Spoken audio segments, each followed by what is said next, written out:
কেমন আছো তোমরা সবাই? তো ট্যুর উইথ বকুনকর চ্যানেলের পক্ষ থেকে জানাই তোমাদের সকলকে স্বাগত। তো বন্ধুরা, আজকে যে তোমাদের সঙ্গে আমি যে চাষটা নিয়ে আলোচনা করব, যে চাষটা আমি তোমাদের দেখাবো, সেই চাষটা হচ্ছে ধান চাষ। সেই ধান চাষটা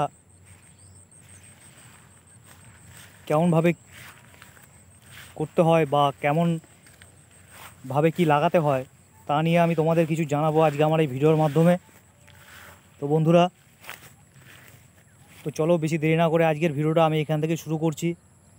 তো বন্ধুরা, তোমরা দেখতে পাচ্ছ এই গোটা জমিতে কত সুন্দর যে ধান গাছ লাগানো হয়েছে, আর প্রত্যেকটা গাছেই কিন্তু ধান এসে গেছে। কিন্তু দেখো মাঝে মাঝে যে ধানগুলো একদম পুরো একবারে সাদা হয়ে গেছে। এই সাদা হওয়ার কারণটা, সেই কারণটা আমি তোমাদের জানাবো। যে একটা ধান চাষ করতে গেলে যে সাদা যে ধানগুলোর মধ্যে মধ্যে যে যে দানাগুলো আছে, এই যে এই গাছগুলো যেমন দানা আছে, আবার এই গাছটাতে যে দানা নেই, এই দানাগুলো কিসের জন্য নেই তা নিয়ে আমি তোমাদের কিছু জানাবো। তো বন্ধুরা, তোমরা যে ধান চাষটা যদি করে থাকো, তো এই যে যে প্রত্যেকটা গাছে গাছে যে ধান এসছে, আবার কিছু কিছু গাছে একদম ধানগুলো সাদা হয়ে গেছে, এটার কারণ হচ্ছে যে এই গাছের যে কোটটা আছে, এই যে গাছের যে কোটটা আছে, এই কোরের ভিতর এক ধরনের যে পোকা আছে, এই পোকাটা যখনই ঢুকে যাবে, তখন তুমি এই ধান জমিতে যতই তুমি স্প্রে করো না কেন, ওই পোকাটার ভিতরে কিন্তু পোকাটার গায়ে কোনো রকম সেই স্প্রেটা লাগবে না, আর যার জন্য সেই পোকাটা কিন্তু মরবেও না। আর তখনই মরবে না, সেই কিন্তু যখনই মরবে না তখন কি হবে, এই যে ধানের যে কোটটা আছে, এই যে ধানের যে এই কোটটা আছে, এই কোটটা সে ভিতর থেকে একদম পুরো ঢুকে যাবে। ঢুকে গিয়ে কি হবে, একদম পুরোপুরি ধানটাকে কিন্তু গোড়া থেকে কেটে দেবে। কেটে দেওয়ার পরে কিন্তু এই যে শীষটা তোমরা দেখতে পাচ্ছ, এই শীষটা কিন্তু একদম পুরোপুরিভাবে এরকমভাবে সাদা হয়ে যাবে, একদম পুরো সাদা হয়ে যাবে। প্রত্যেকটা শীষ এরকমভাবে সাদা হয়ে যাবে। একটাতেও কিন্তু ধান এর মধ্যে বীজ কিন্তু হবে না, সব কটা কিন্তু একদম পুরো সাদা হয়ে একদম পুরো নষ্ট হয়ে যাবে। তো এটা কিন্তু যখন তোমাদের দেখতে হবে, যখন ধান চাষ করতে গেলে তোমাদের মাথায় রাখতে হবে, যে দেখতে হবে যে যে ধানের যখন নতুন যে ফুলটা আসবে, ফুলের সময় যখনই আসবে, তখন কিন্তু তোমাদের জমিতে কিন্তু স্প্রে করতে হবে জমিতে। কিন্তু সেই সময় কিন্তু তোমাদের স্প্রে করতে হবে, যে ওই পোকাটা যেন না আসে। সেই পোকাটা আসলে কি হবে, পুরো কিন্তু জমিটাকে পুরোপুরিভাবে একদম পুরো শেষ করে দেবে। আর জমিতে মোটামুটি ধান চাষ করতে গেলে মোটামুটি 4 ইঞ্চির মতো জল কিন্তু থাকতে হবে তোমাকে জমিতে 4 ইঞ্চি জল যদি না থাকে, তাহলে কি হবে, ওই পোকাটা কিন্তু একদম পুরো জমির মধ্যে থেকে ঢুকে গিয়ে একদম ওই পুরো শীষে যে নরম যে গাছের যে কোটটা আছে, একদম পুরো এই যে কোটটা, এই কোটটা তোমরা দেখতে পাচ্ছ, এই কোটটার ভিতরে একদম কিন্তু পুরোপুরিভাবে ঢুকে যাবে। এই যে কোটটা দেখতে পাচ্ছ, এই কোরের ভিতর কিন্তু একদম পুরোপুরিভাবে ঢুকে গিয়ে পুরো শীষটাকে পুরো একদম শেষ করে দেবে, পুরো নষ্ট করে দেবে। তো জল থাকলে কী হবে, সেই পোকাটা কিন্তু সেখানে যেতে পারবে না, আর সে ঢুকতেও পারবে না। আর ঠিক সময় মতো এটাকে কিন্তু তোমাদের কিন্তু স্প্রেটা করতে হবে। স্প্রে না করলে কিন্তু গোটা জমি, যে তোমরা যতই ধান লাগাও না কেন, গোটা জমিতে কিন্তু ঢুকে কিন্তু একদম পুরোপুরিভাবে সাদা করে দেবে। এই যে জমিটা তোমরা দেখতে পাচ্ছ বন্ধুরা, এই জমিটায় কিন্তু ম্যাক্সিমাম ধানই কিন্তু এরকম সাদা করে দিয়েছে। দেখো তোমরা বন্ধুরা,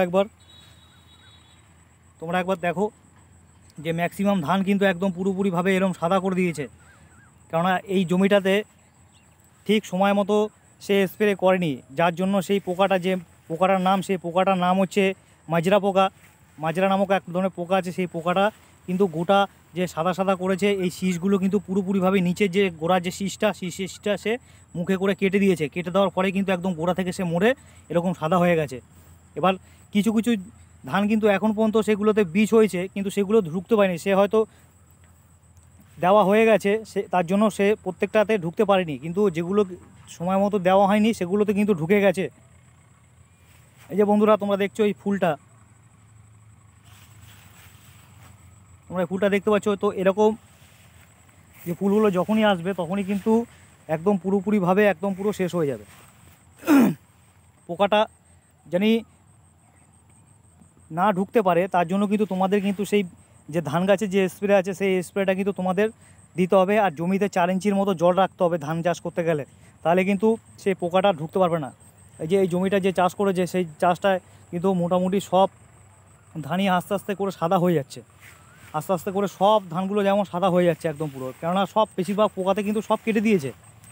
এবার অল্প কিছু আছে যেগুলো এখন পর্যন্ত বীজ হয়েছে, যে দানা হয়েছে, কিন্তু বাদবাকি যে ম্যাক্সিমাম আছে সেই ম্যাক্সিমাম যেগুলোকে কিন্তু একদম পুরোপুরিভাবে একদম পুরো সাদা করে দিয়েছে, সব একদম সাদা করেছে। একটাতেও এই যে ধান, এই যে ধানের যে একটাতেও কিন্তু নেই, একটাতেও কোনো দানা নেই, একদম পুরো সাদা করে দিয়েছে, একদম পুরো সাদা করে দিয়েছে, একদম কোনো দানা নেই, কোনো দানা নেই, একদম পুরো সাদা করে দিয়েছে। এই যে একদম দেখো তোমরা গোটা জমিটাতে একবার দেখো, পুরোপুরিভাবে একবারে সাদা করে দিয়েছে একবার তোমরা।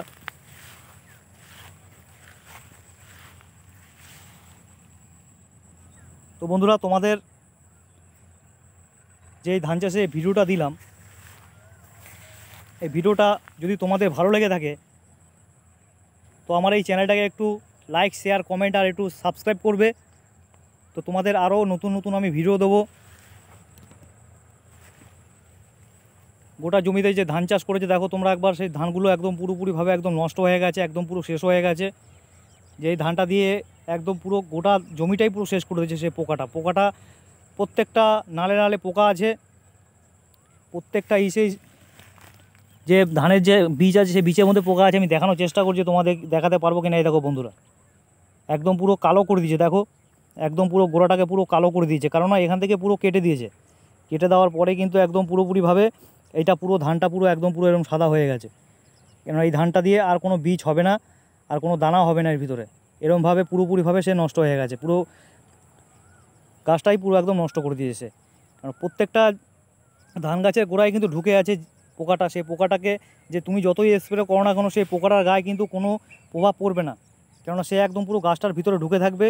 সেই গাছটার ভিতর ঢোকার ঠিক টাইম মতো তাকে স্প্রে করতে হবে, যে সে যেন এই জমিতে না ঢুকতে পারে। যদি ঢুকে যায় তাহলে কিন্তু পুরো ধান জমিগুলো পুরো শেষ করে দেবে, আর যদি না ঢুকতে পারে তাহলে কিন্তু তোমার জমিতে মোটামুটিভাবে ভালোই ফসল ধরবে, ভালোই ধান হবে। তো বন্ধুরা, আজকের ভিডিও এইটুখানি। তো দেখা হচ্ছে আবার অন্য কোনো ভিডিও নিয়ে। তো ততক্ষণের জন্য সবাই ভালো থাকবে, সুস্থ থাকবে, টাটা।